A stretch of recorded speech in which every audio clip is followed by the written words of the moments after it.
Good morning and welcome to this segment of the OATK12 online conference.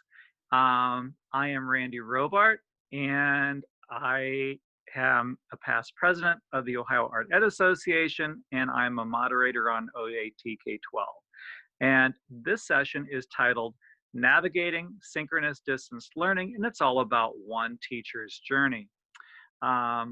For those that may not know what synchronous learning is, it is when you are teaching one topic, one assignment to a variety of your students, all of whom are in different locations.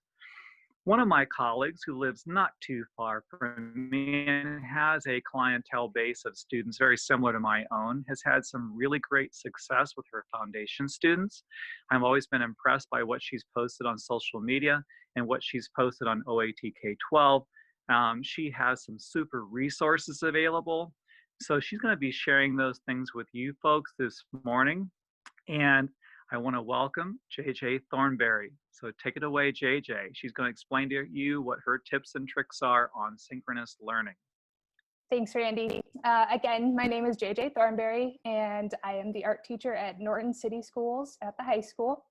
I've been there for 7 years, and my current class load includes Foundations of Art, which is our intro level class, Drawing and Painting 1, Drawing and Painting 2, and Advanced Placement Art and Design. I'm going to be focusing in today on the lessons that I used for my Foundations of Art class. Again, that's our intro level. A lot of freshmen, but not only freshmen. I do have some 10th through 12th graders as well. Explaining a little bit about my high school, we have about 850 students. We are in a suburban location. And again, I have 9 through 12, so 9 through 12th grade. All of my classes are a semester format. So my foundations class, I have those kids for 2 9 weeks. And this spring, prior to our COVID-19 time apart, we did get 9 weeks together. And then our second 9 weeks was spent in distance learning. I format my foundations class by teaching an art element along with each one of my projects.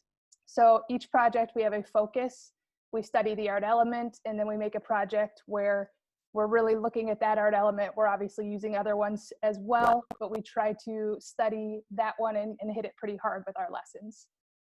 Where we left off when we broke for our COVID-19 time apart, we still had our color art element and our texture art element left. So that was where I started to formulate my lessons and knowing that I still wanted to intro those art elements to my students and find a way to make it work in a different setting. So I'm going to share with you guys a little bit about the projects and then show you some student examples so that you can see what my students did and how they sort of navigated working from home and working with vastly different materials and different settings. And hopefully it will give you guys some good ideas if we are in this situation again, and maybe even just some tips and tricks that we can pick up for hopefully brick and mortar teaching in the fall.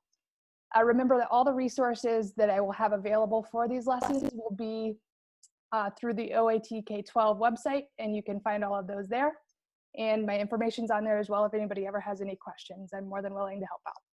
So I'm going to share my screen now so that we can see some of my students' work. So starting with our color project, again, we did a brief intro and a presentation talking about what the art element of color meant, studying different color palettes. We would typically do a color mixing project if we were in class. So we'd be doing a painting project of some type, but obviously that was not able to be done in our situation because not all of my students had brushes or paint or materials. So we had to sort of flip the idea a little bit and come up with something else. I really enjoyed the project that we did here because it was a good starting point. When kids found out that they had to continue with an art class online, I had a lot of kids that were really concerned. I had a lot of parents that were very concerned.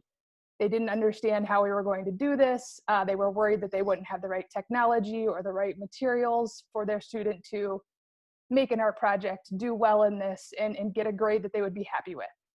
So our first project, we focused on found object assemblages. I actually kind of took the idea. Someone on the OATK12 posted the color wheel found objects, that was a really great project, even for the really little ones. So kindergarten, first grade. I kind of took that and ran a little different direction with it and had my students focus on a specific color palette and then going around their house and finding objects and then setting them up and taking pictures of it. We did look at Louise Nevelson and her assemblages in a presentation. So there was a little bit of art history and artist thrown in there as well. So looking at some of the students' work here. What I really liked about this project was, it was interesting to see what the kids chose for their objects from around the house. You get to see a little bit of their personality and what color palettes they chose, what stood out to them. And then I had the students working on compositions and the way that they arranged those objects. We talked about overlapping or focusing on diagonals, vertical lines, horizontal lines, trying to think of different ways to use those objects and arrange them to make a completely different composition. So you can see a student work here. These were two of his photos that he turned in. Very different, although they are all including the same materials. So again, another example, different color palettes and different materials. As far as the, I guess, requirements that I gave to my students, I asked them to stick to one color palette. And then within that color palette, I suggested finding at least 5 to 8 objects. I said the more the merrier, and I think the more, usually the more interesting the composition turned out. Some of my kids went crazy and found more than 5 to 8 for each color. Some of them were a little more minimal, but I think they all did a really nice job, and they all turned out really interesting. I was very satisfied because I was not necessarily thinking going into this project that this would be something I would keep if we went back to a normal classroom setting.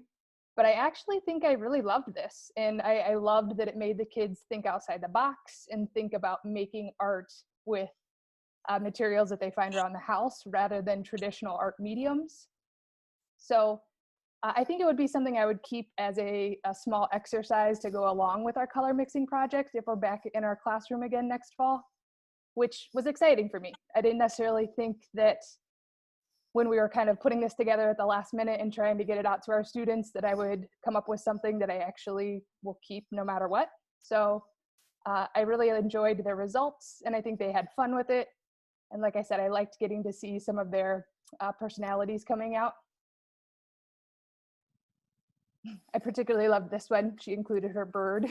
So this was actually the first student to turn it in. And I was like, okay, if this is where this project's gonna start at, I'm already in love with it. So those were some examples of the color project. That was our first lesson. And I spent about 1 week. I gave my students 1 week. I posted that on a Sunday night and had them turn in their 3 compositions of their objects by the following Sunday. So following up with that, obviously our last art element was our texture art element. So again, the intro to this project included explaining what texture is in art, talking about actual texture versus visual texture, and using some vocabulary there. And then for this project, I wanted kids to actually sit down and do some skill level stuff with drawing or painting, not just collecting and photographing. And when I assigned this, I was not quite sure what the what my engagement level would be, if students would be a little overwhelmed with having to sit down and draw from life. We had done it a little bit in class before our departure, but not a lot. And at an intro level, I was a little worried, but I was actually really blown away by how much they did and how much effort they put into this. So the students were asked to find objects around their house that had an actual texture. So something that they could feel, something that they could try to recreate visually. I asked them to find at least 3 objects. Again, some students went kind of crazy and found 5, 6, 7, 8 objects. Some stuck to just the 3. I asked them to think about their composition and the way that they set these up. So thinking about overlapping the objects, what looks interesting, and filling their page and their space. And then as far as the mediums are concerned, there's a little variety here, a lot of pencil and paper, because that was the most readily available materials that my students had. But they had the option of using colored pencil or any other mediums that they had at their house. So there are a few in here that use different mediums. Again, different skill levels, because this is a 9 through 12 class, and some of my kids had art all the way through 5th through 8th grade. Some of my students haven't had an art class coming into their freshman year since maybe 5th or 6th grade. So there are different skill levels. Some of my students are very talented and have the ability to draw from life pretty readily, and they understand proportion. Some of them definitely can use a little more work on this, but I was quite impressed with how well they sat down and really looked at their objects and did their best on proportions. There were some issues, but I think dealing with the situation we were in, they did a really, really great job. So again, some different mediums. This student had charcoal at home, so he asked if it was okay to use charcoal, of course. And again, some of them went very simple, sort of standard still life objects. Some went a little more on the outlandish side and got some really, really difficult objects to draw and still did a great job. This student used colored pencil. But again, I was just really blown away by how well they addressed their shadows, cast shadows, overlapping and proportion.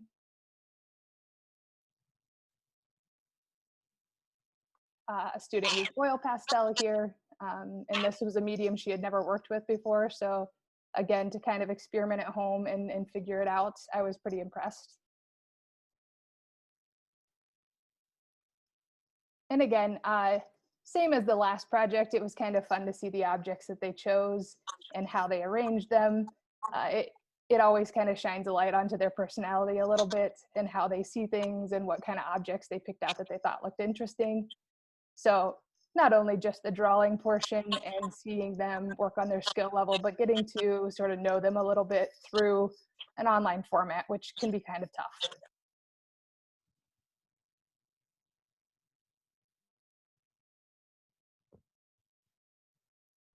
This image always reminds me to talk about that next fall. I definitely want to talk to my students about quality photos of their artwork.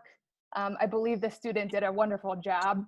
Not the best photo of his finished piece, but I think it was really good, and I want to make sure that I stress to my students next fall about how to get good quality photos of their artwork. And then I think this was the last one for our texture project. So again, that project I gave them, it was equal to about a week and a half of class time, almost 2 full weeks. So that one I did give them a little bit more time just because I felt like it was a little more intensive and I wanted them to really take their time to sit down, look at their objects and try to give the best quality work that they could. So again, that one a little bit longer. And then our last project that we did together, we looked at zines, and this was actually a project that I was inspired and found through Instagram. There's a teacher, her screen name is @theartofteaching. She's amazing, and she posted this. It was while we were still in school. I was just really inspired by her students' work. So I looked into it a little bit more. She shared some resources with me, and we kind of tweaked it into our own project here to wrap up our semester.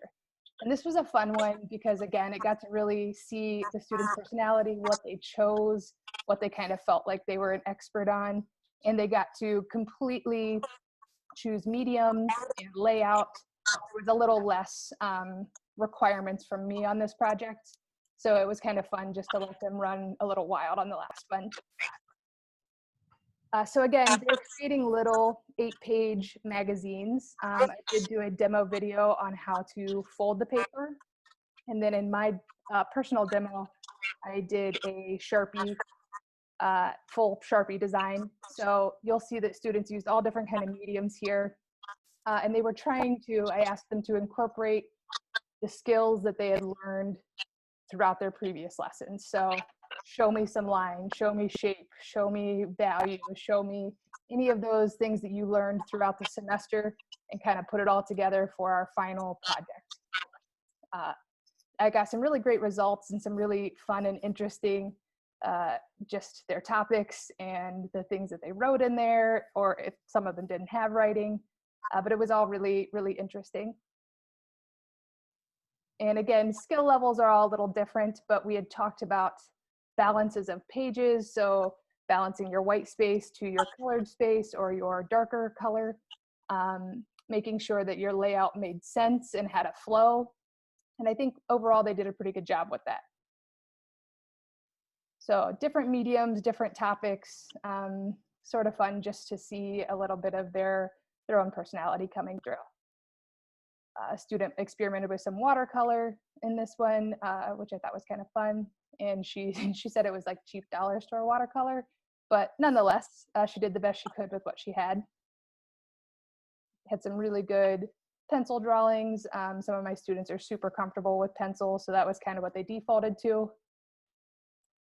Lots of personality in this one. This is definitely her style of drawing, so it was fun to see her get a chance to do her thing.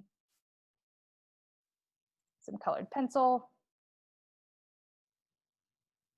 And I believe this is our last one. Again, just another pencil drawing, but some of his musical tastes and choices.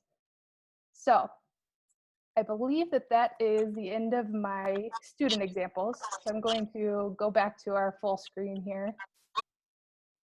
And so JJ, what did you have student participation wise through your assignments here while you were doing virtual distance learning? I teach throughout this semester. I have about 153 students. In our foundations classes, I have about 90.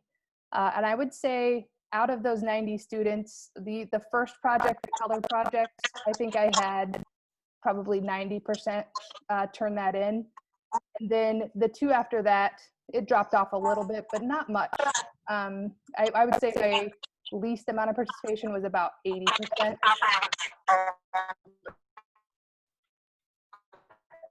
So overall, I felt like that was that's pretty good. really pretty good. And I thought it was really fascinating to see how you went from color in that your composition issues and requirements really played into and overlapped into your other assignments, which really served your students well. And in the solutions and problem solving, they came up with the assignments that followed. That was nice. Thank you. All right.